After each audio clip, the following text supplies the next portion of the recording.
Welcome to my channel TSprithwi। আপনাদের সবাইকে স্বাগত। আজ আমি আপনাদের দই কাতলা করে দেখাবো। কিন্তু প্রথমেই বলি, যারা আমার চ্যানেল এখনও সাবস্ক্রাইব করেননি তারা অবশ্য করে সাবস্ক্রাইব করে দেবেন, এবং এই রেসিপিটি যদি আপনাদের ভালো লেগে থাকে তাহলে অবশ্যই লাইক এবং শেয়ার করবেন। বন্ধুরা, আমার দই কাতলা করার জন্য আমার মাছগুলি খুব ভালো করে ভাজা হয়ে গেছে। এগুলো আমি তুলে নেব। এবার এই তেলের মধ্যেই আমি ফোড়ন দেব। ফোড়নের জন্য গোটা গরম মশলা, শুকনো লঙ্কা, গোটা জিরে আর তেজপাতা নিয়েছি।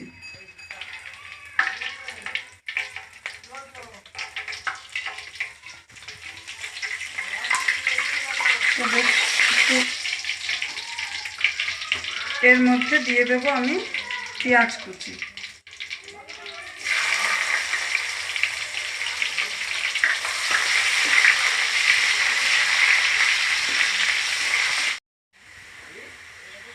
পেঁয়াজটা বেশ সুন্দর ভাজা হয়ে গেছে। এর মধ্যে আমি দিয়ে দেব আদা আর রসুন বাটা। আদা রসুন বাটাটা বেশ সুন্দর করে এর সঙ্গে মিশিয়ে নেব। আদা রসুনের কাঁচা গন্ধটা চলে গেছে। এবার এর মধ্যে আমি দিয়ে দেব একটু টমেটো কুচি। এর মধ্যে আমি অল্প পরিমাণে হলুদ দেব। আপনারা দই কাতলায় হলুদটা স্কিপও করতে পারেন।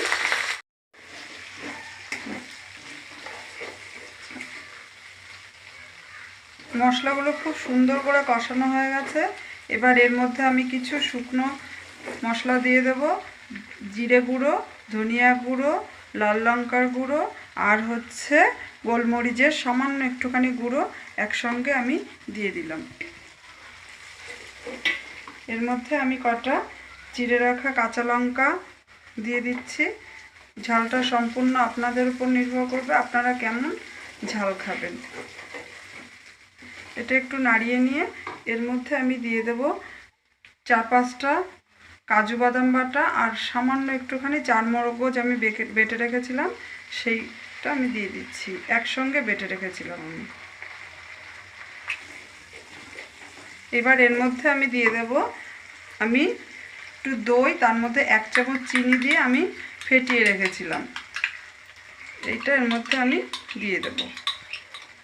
একটু দইটা একটু বেশি পরিমাণেই লাগবে, যেহেতু এটার নামই দই কাতলা। এর মধ্যে আমি চিনি দিয়েছি টেস্টটা ব্যালেন্স করার জন্য। এটা আমি একটুখানি কষিয়ে নিয়ে তারপর আমি জল দিয়ে দেব। দেখুন বন্ধুরা, সব মশলা থেকেই আমার কিন্তু তেল ছেড়ে দিয়েছে। খুব সুন্দর কষানো হয়ে গেছে। এবার এর মধ্যে আমি 1 কাপ মতো জল দিয়ে দেব।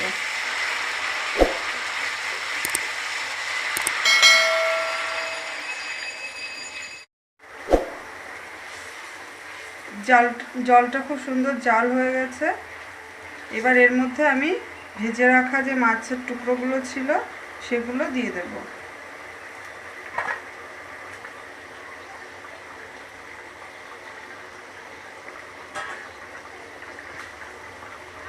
আর এর মধ্যে আমি আলাদা করে কিছু মটরশুঁটি ফ্রাই করে রেখেছিলাম, সেটা দিয়ে দেব।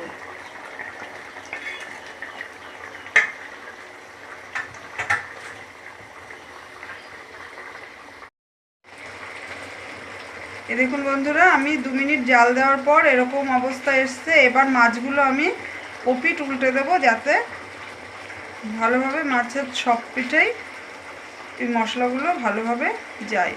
এভাবে উল্টে দিয়ে আরও 3 মিনিট আমি জাল দেব। বন্ধুরা, আমার এই দই কাতলা প্রায় হয়ে এসেছে। এর মধ্যে আমি দিয়ে দেব 1 চামচ ঘি।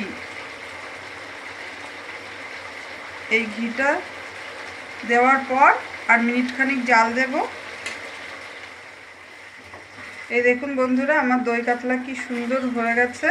কালারটাও খুব সুন্দর এসেছে। এবার আমি এর ওপর দিয়ে ধনেপাতা ছিটিয়ে দেব।